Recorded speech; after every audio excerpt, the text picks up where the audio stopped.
မင်္ဂလာပါမိတ်ဆွေတို့ Global Burma YouTube Channel မှာကြိုဆိုပါရစေ။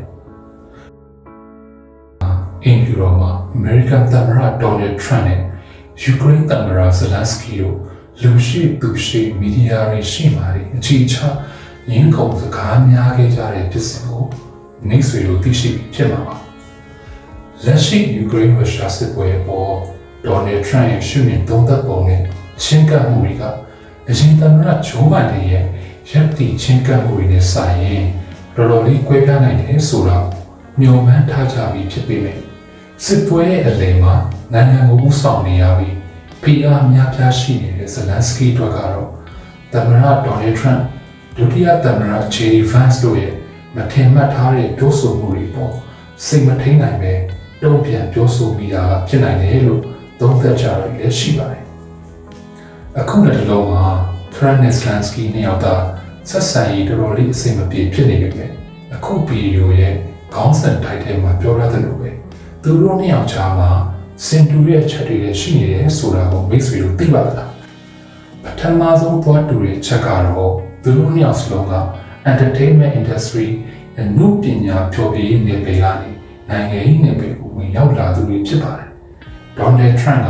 စီးပွားရေးသမားဘီလီယံနာတယောက်ဆိုတာတော်တော်များသိပြီးသားပါဒါပေမဲ့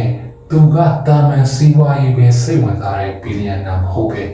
အမှုပညာဖျော်ဖြေရေးလောကမှာပါလူသိများထင်ရှားတဲ့သူဖြစ်ပါတယ်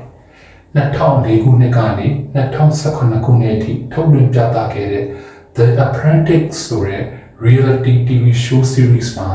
Donald Trump ကအဓိကနေရာကနေပါဝင်ခဲ့ပါတယ်။အဲဒီ TV shows ကလည်းအောင်မြင်မှုတော်တော်လေးရခဲ့ပါတယ်။ဒါအပြင် WWE SmackDown လိုစီစဉ်တွေမှာလည်း guest အနေနဲ့ပါဝင်ခဲ့ပြီးလူသိများထင်ရှားလာပါတယ်။ Miss Universe Miss USA စရှိတဲ့နာမည်ကြီးအစီအစဉ်တွေကိုလည်းတာဝန်ယူကျင်းပခဲ့ပြီး entertainment နယ်ပယ်မှာသူ့ရဲ့ popular ဖြစ်မှုနဲ့အောင်မြင်မှုတွေကြောင့် Hollywood Walk of Fame မှာတော့နာမည်ကျမှုရေးထိုးဂုဏ်ပြုအသိအမှတ်ပြုခံခဲ့ရတာပါ။ Zelensky ကလည်းအမှုပညာလောကမှာအောင်မြင်တဲ့ဟာသပြုဆောင်ပေါ်အားကနေနိုင်ငံရေးနယ်ပယ်ကိုပြောင်းဝင်လာတာဖြစ်ပါတယ်။သူ့အသက်9နှစ်မှာကလေးကဟာသပြုဆောင်ပွဲတစ်ခုမှာဝင်ရောက်ရှင်ပြိုင်ခဲ့ပြီးသူ့အသက်1999ခုနှစ်မှာယူကရိန်းနယ်မြေကြီးဟာသရှိုးပြိုင်ပွဲမှာအနိုင်ရပိုဆွဲခဲ့သူပါ2003ခုနှစ်မှာတော့ TV show စီမှာစတင်ပါဝင်ခဲ့ပြီး2008ခုနှစ်မှာလူရှင်လောကတွေကိုစတင်ဝင်ရောက်လာခဲ့ပါတယ်သူ့ဘဝကိုအကြီးအကျယ်အပြောင်းအလဲဖြစ်စေခဲ့တာကတော့2015ခုနှစ်မှာပြသခဲ့တဲ့ Servant of the People မြန်မာလိုပြောရရင်တော့ပြည်သူစေခံပြည်သူလူကြွေးပြုသူဆိုတဲ့ TV series ပါပဲ2015ခုနှစ်ကနေ2018ခုနှစ်ထိပြသခဲ့တဲ့ A series ဟာယူကရိန်းမှာအောင်မြင်မှုအကြီးအကျယ်ရရှိခဲ့ပါတယ်။ A series မှာ Zelensky ကတာမန်သမိုင်းတင်တဲ့ကျောင်းဆရာဘွားကနေမမျှော်လင့်ပဲသမ္မတဖြစ်လာပြီးရှေးရိုးဆွဲခေါ်ယူကျိုးအချင်းပြတ်ချစားနေတဲ့နိုင်ငံရေးလောကကိုပြုပြင်ဖို့ကြိုးစားခဲ့တာတွေကိုဟာတာနော်ပြီးကောင်းသူပြုဆောင်ခဲ့တာဖြစ်ပါတယ်။ဟောစကားမဆက် A series ကို channel မြန်မာမှာမြန်မာစာရင်းနဲ့တင်လာတာတွေ့ပြီးတော့မိတ်ဆွေကိုတွားရောက်ကြည့်ရှုနိုင်ပါတယ်2018ခုနှစ်မှာအဲဒီ series နာမည် Servant of the People ဆိုတဲ့နာမည်နဲ့ပဲပါတီတစ်ခုကို Zelensky ရဲ့အမှုပညာကုမ္ပဏီ Kafter 95ကဝန်ထမ်းများကစတင်တည်ထောင်ခဲ့ပါတယ်2018ခုနှစ်ဒီဇင်ဘာ31ရက် New Year ညမှာပဲZelensky က2019ခုနှစ်မှာကျင်းပမယ့်ယူကရိန်းသမ္မတရွေးကောက်ပွဲမှာဝင်ရောက်ရှင်ပြိုင်မယ်လို့ကြေညာခဲ့ပြီးရွေးကောက်ပွဲမှာလည်းဖြစ်ဖြစ်သားအနိုင်ရရှိခဲ့ပါတယ်။ယူကရိန်းရဲ့6ယောက်မြောက်သမ္မတဖြစ်လာတာပါ။နောက်ဒုတိယတူတဲ့ချက်ကတော့သူတို့နှစ်ယောက်စလုံးကပုံမှန်နိုင်ငံရေးလောကတွေကနိုင်ငံရေးသမားတွေဟုတ်တာပါပဲ။ပြောရရင်တော့ outsider to politicsနိုင်ငံရေးပြင်ပကနေနိုင်ငံရေးမှာဖြစ်လာသူတွေပါ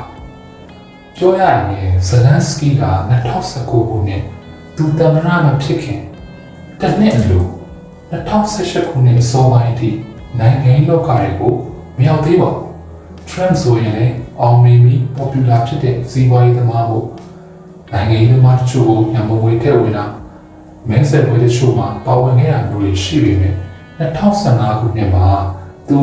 Republican Party ကိုကိုစားပြုပြီး2016ခုနှစ်သမ္မတရွေးကောက်ပွဲကိုဝင်မယ်လို့မကြေညာခြင်းအထိ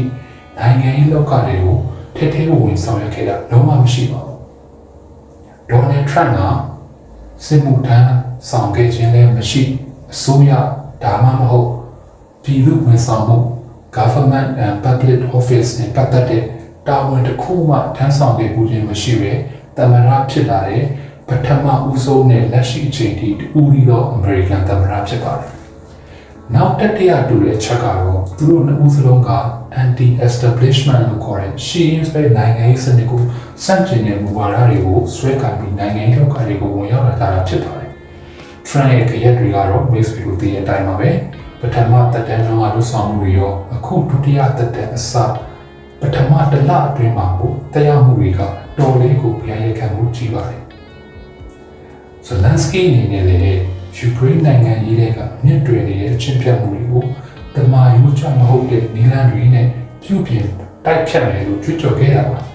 ။အောင်မြင်မှုထိုက်တဲ့ကားရှိခဲ့သလိုလွတ်တော်အတွင်းမှာလည်းကပ်ပတ်မှုတွေကြီးကြီးမားမားကြုံတွေ့ခဲ့ရပါတယ်။2022ခုနှစ်ရုရှားကျူးကျော်စစ်ဖြစ်လာလို့ကစစ်ရေးကိုဦးစားပေးဆောင်ရွက်နေရလို့တချို့ပြည်တွင်းမူဝါဒတွေကိုဆက်လက်အကောင့်ထဲမပေါ်နိုင်ခဲ့တာ။နောက်ဆုံးတူတဲ့အချက်ကတော့ social media ကိုတိတိကျကျအသုံးပြုမှုပါပဲ။နှစ်ဦးစလုံးကနိုင်ငံရေးကိုဝင်လာခဲ့တဲ့အချိန်ကစပြီးသူတို့ရဲ့တိုင်ဖက်တွေနဲ့ရှိရင် social media ကိုတော်တော်လေးတိတိကျကျသုံးစွဲခဲ့ကြတာပါ။ Donald Trump ဆိုရင်လည်း January 6လွတ်တော်စီးနှင်းမှုအရေးကြီးကြောင့် Twitter ကသူ့ကိုမဘန်းခင်ချိန်ထိ Twitter ကိုအရန်သုံးခဲ့သူဖြစ်ပါတယ်။ Tweets တွေထဲမှာလည်းတကယ်ကိုပွဲစုခရက်ထားခဲ့ရတယ်အများကြီးပါသလို Twitter ကနေဘန်းခံရပြီးတဲ့နောက်မှာလည်းသူ့ကိုယ်ပိုင် Truth Social ဆိုတဲ့ platform ကနေသူပရိသတ်တွေမဲဆန္ဒရှင်တွေနဲ့မပြတ်ထိတွေ့နေတာပါ။ Zelensky ဆိုရင်လည်း2019ခုနှစ်ယူကရိန်းသမ္မတရွေးကောက်ပွဲမဲဆွယ်ကာလမှာတမိုင်းဝူချာမဲဆွယ်စည်းရုံးမှုတွေသတင်းဌာနတွေနဲ့ပုံမှန် TV အင်တာဗျူးတွေကိုသိမလုပ်ခဲ့ပဲ social media ရဲ့တစ်ဆင့်မဲဆန္ဒရှင်တွေကိုတိုက်ရိုက်ထိတွေ့စည်းရုံးမှုတွေကိုဦးစားပေးလုပ်ဆောင်ခဲ့ရပါအခုစစ်ပွဲကာလအတွင်းမှာလည်း Twitter, Google X, Facebook အစရှိတဲ့ social media platform တွေကနေပြည်သူလူထုကိုသတင်းစကားတွေအစင်မပြတ်ပြောကြားနေကြတာဖြစ်ပါတယ်အခုချိန်မှာတော့ Trump နဲ့ Zelensky ဆိုတာကမ္ဘာပေါ်မှာမသိလို့မရှိတာအောင်ထင်ရှားထုတ်ကြနေတဲ့နိုင်ငံကောင်းဆောင်တွေဖြစ်နေပါပြီ။ကမ္ဘာနိုင်ငံရေးစကားပေါ်မှာသူတို့ဘယ်လိုဆက်လက်ပေါ်ပေါ်သွားကြမလဲဆိုတာကတော့စိတ်ဝင်စားဖွယ်စောင့်ကြည့်ရပါဦးမယ်။မိတ်ဆွေတို့အနေနဲ့အခုဒီဗီဒီယိုလေးကိုသဘောကျတဲ့ဆိုရင်တော့လက်တလုံးဖြစ်ပြနေတဲ့ကမ္ဘာနိုင်ငံရေးစိတ်ဝင်စားဖွယ်အကြောင်းအရာတွေနဲ့ဆက်မိုင်းဖြစ်စဉ်တွေကိုသုံးသပ်တင်ဆက်ပေးနေတဲ့ကျွန်တော်ရဲ့ Global Burma YouTube channel လေးကို like and subscribe ပြုလုပ်ပေးပါဦး။စိတ်ဝင်စားဖွယ်ရာအကြောင်းအရာတစ်ခုကိုနောက်ထပ်ဗီဒီယိုတစ်ပုဒ်နဲ့ပြန်လာခဲ့ပါဦးမယ်။အစိုးရကြည့်ရှုပေးတဲ့အတွက်ကျေးဇူးတင်ပါတယ်။